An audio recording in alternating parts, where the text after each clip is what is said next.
What's up, y'all? So today I want to talk to you about futures contract expirations. I know this is something that, maybe some people aren't familiar with. And so I just wanted to cover this information. And it's something that when I first started trading futures, I didn't quite understand. I mean, I understood that something expired, the contract clearly expires.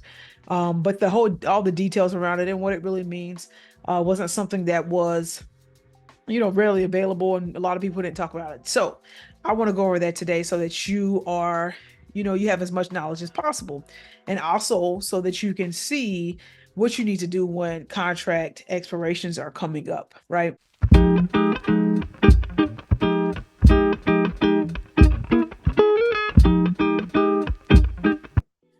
So let's go ahead and break it down. So essentially, it is exactly how it sounds. The contract that you are trading is expiring, right? And so there are really three different things that will happen, right? So for your typical day trader, such as, you and I, right? You are going to simply liquidate your trade. No different than what you do every day, right? So when you're trading, if you buy two contracts, you go long two contracts, what do you have to do to close those? You have to sell two, right? And then you take the difference.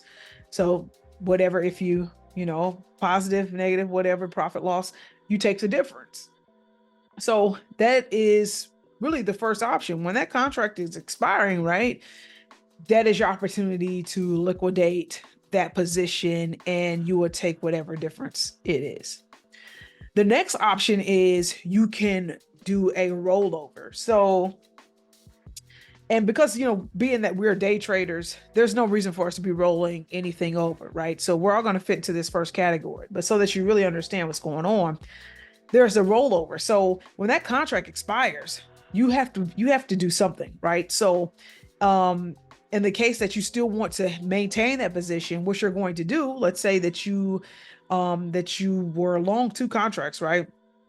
And so what you're going to do is you're going to, at the same time that you sell the two contracts you have that are, currently about to expire, you'll be buying two more for a contract in the future, right? So you'll do that simultaneously. And so essentially you're rolling over that contract, and now you have a new expiration date. And then the last thing is, settling or settlement. And so in this case, basically what's going on is you have got to deliver whatever it is, if it's cash or if it's, physical assets, whatever. At this point in time, if you're going to let that contract expire, you've got to fulfill the obligation of the contract. But again, as day traders, we're really only worried about liquidating the contract. So that's really how it works. And so in terms of, contract expirations, typically it's on a quarterly basis, right? So January, February, March. So March would be that first expiration date will be in March, right? And then after that, what comes next? The end of the second quarter will be June. So June will be the next, and so on and so forth. And typically it's always on the third Friday of the month. This isn't always the case for every asset, but typically it is the third Friday of the month. So the next thing I want to talk about is, so what do you do? So what do you do when contract dates are expiring? And so we are actually approaching an expiration date now. So I want to show you what we actually would do. So I'm going to share my screen. And let's see here. Okay. So this site here, this is bar chart, and this is what I typically use. So, bar chart, you can find really anything and everything that you need here. So if you want to see, expiration dates, if you come up here to this link, futures, under resources, you'll see futures expiration. So if you just click that, it's going to bring you to this screen. And then you can click on all the different instruments that you're able to trade. I am currently on indices. Okay. because I mean, what I trade is the Dow or YM. So, and you see all of these are essentially the same except for the VIX, right? The VIX has some additional expiration dates. However, everything else you can kind of see the quarterly dates, right? June, September, December, March. So let's just look at the, the Dow, and you see that expires the 21st. And so that's coming up. That's this coming Friday that this expires. So at this point, now you have to figure out, okay, if this contract expiring, what does that mean for me? That means that there is an opportunity that you could get caught with low volume. So that's what we really have to be concerned about, because in order to trade, we have to have volume in the market, right? Trading is nothing but buying and selling. And so somebody has to be buying. If you're selling, somebody has to be buying. If you're buying, somebody has to be selling. Somebody has to take the other side of your trade. And so if there's not enough volume in the market, you may run into a situation where price action just really isn't aligning with what you think it is, because guess what? Everybody's moved on to the next contract and you're still trading the old contract. I remember when I first started trading futures, I wasn't even thinking about contract expirations, and I came into the chart and the market wasn't even moving, right? And guess what? It was expiration day. I was like, what's going on? But then I figured out that, oh, these contracts expire. So that's what I want to let you guys know, so you're not caught with that if you're new to this. So let's talk about what you can do to get prepared for this moment. So one of the main things is knowing that the date is coming, right? And so I recommend, if it's not something that you're just readily thinking about, you can put a reminder in your calendar. And I would say, set it for the expiration date and then put a reminder for a week in advance, because during that week that precedes that date, you want to start paying attention to the volume in the market.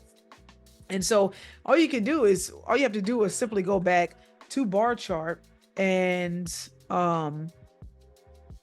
let me share again.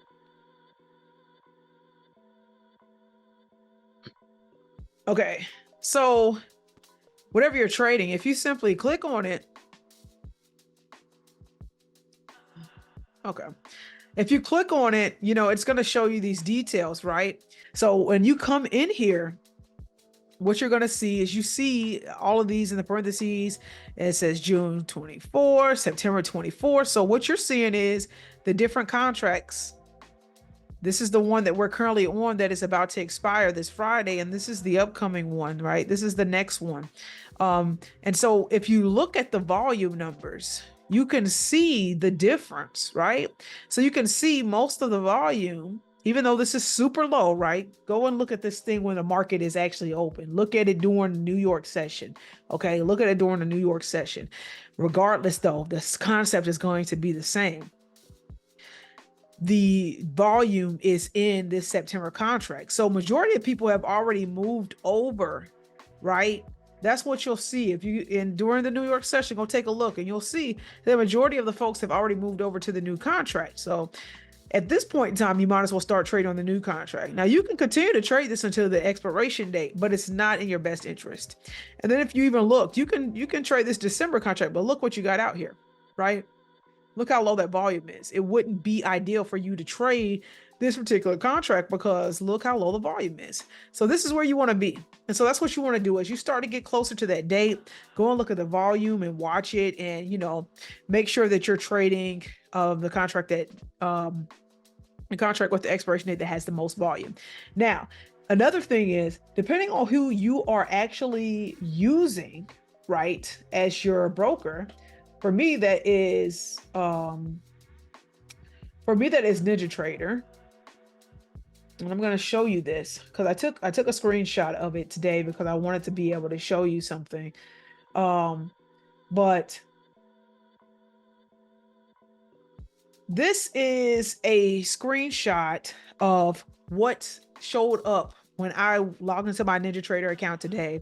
They showed me this, right? So they're basically warning me that, hey, you've got some stuff open and really the trading volume is low on these, right? So I don't even have all this stuff open, so I don't even know why all of this is here. However, this is all the stuff that was open in my workspace.